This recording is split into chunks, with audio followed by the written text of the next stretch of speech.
এক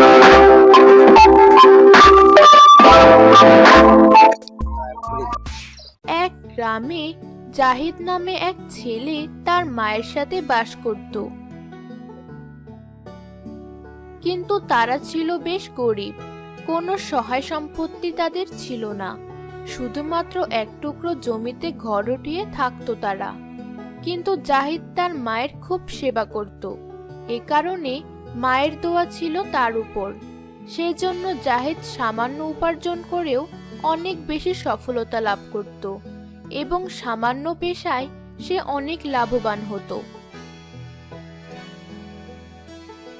তবে জাহিদের একটি সুন্দর নিয়ম ছিল, সে উপার্জনের একটি অংশ ঘরে খরচ করত, কিছু অংশ মায়ের জন্য আলাদা করে রাখত,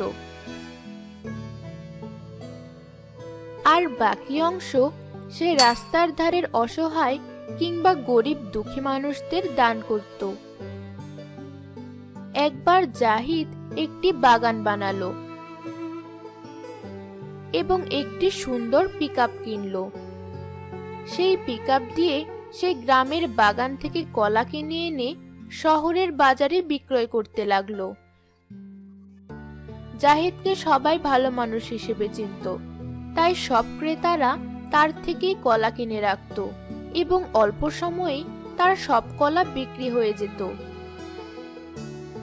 জাহিদ সকালে সবার পরে কলা নিয়ে এসে সবার আগে আগে বিক্রি করে চলে যায়। এটা দেখে মফু নামক এক ব্যবসায়ীর খুব হিংসে হয়। কি এমন করে ও?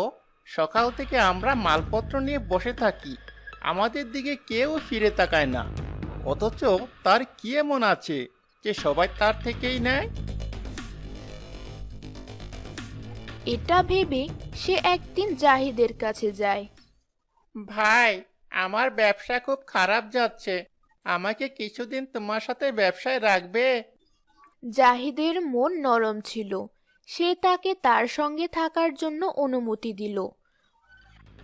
মফু জাহিদের সঙ্গে থেকে তার সবকিছু জেনে নিল, কোথা থেকে কলা আনে এবং কিভাবে বিক্রি করে। কিছুদিন পর যখন মফু জাহিদের সবকিছু জেনে গেল, তখন সে জাহিদকে বলল, ভাই, আমি এবার যাই, দেখি ভাগ্যে কি আছে, নতুন কোনো ব্যবসা দিব। এরপরে সে জাহিদের কাছ থেকে সরে আসে।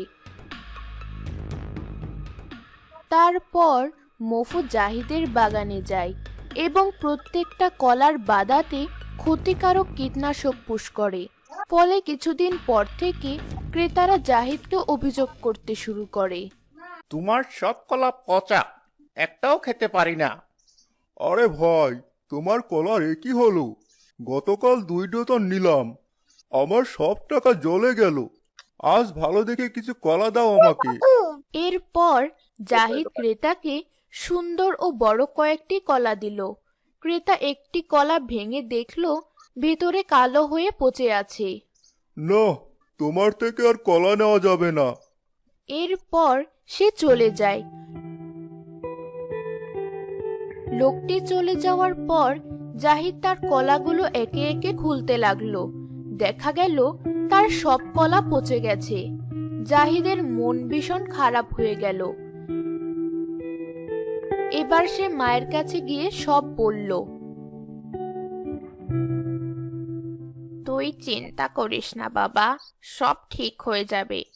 তুই অনেক ভালো মানুষ, সবাইকে সাহায্য করিস, তোর উপর অনেক মানুষের দোয়া আছে, কোনো একটা উপায় হবেই তোর জন্য।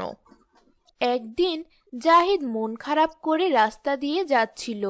তার দিনকাল খুবই খারাপ যাচ্ছিল, তাই পকেটে তেমন টাকা পয়সাও ছিল না। পথিমধ্যে এক ভিক্ষুক জাহিদের কাছে এলো। বাবা, আজ কদিন ধরে না খেয়ে আছি, কয়টা পয়সা দাও না, 4টে ভাত খাবো। মন খারাপ অবস্থায় ভিক্ষুকের কথাটি জাহিদের মেজাজ বিগড়ে দিল। যাও এখান থেকে, আরেকটা কথা বললে একদম চড় লাগিয়ে দেব, যাও। ভিক্ষুক চলে যায়। আরে, আমি এ কি করলাম? একজন গরিব মানুষকে কুটো কথা বললাম। জাহিদ দৌড়ে সেই ভিক্ষুকের কাছে যায় এবং বলে, দয়া করে আমাকে ক্ষমা করে দাও। তোমার সাথে আমার খারাপ ব্যবহার করার কোনো অধিকার নেই। আসলে কিছুদিন যাবৎ আমার খুব খারাপ অবস্থা যাচ্ছে, তাই আমার রাগ নিয়ন্ত্রণ করতে পারিনি। এই নাও, আমার পকেটে 300 টাকা আছে, তুমি এটা নিয়ে যাও। তোমার কি অসুবিধা বাবা, আমাকে খুলে বলো। এরপর জাহিদ ভিক্ষুককে সবকিছু খুলে বলল। ভিক্ষুকটি কিন্তু আসলে কোনো ভিক্ষুক ছিল না, সে ছিল একজন ছদ্মবেশী সাধক।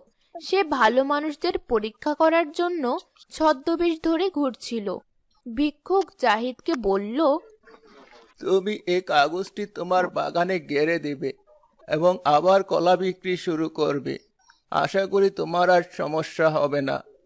এরপর জাহিদ সেই কাগজটি নিয়ে তার ক্ষেতের মধ্যে পুঁতে দেয়।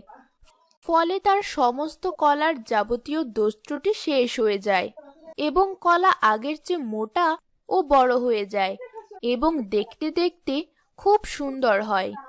এ কারণে তার দোকানের ক্রেতা আবার আগের মতো বেড়ে যায় এবং ব্যবসা খুব ভালো হতে থাকে।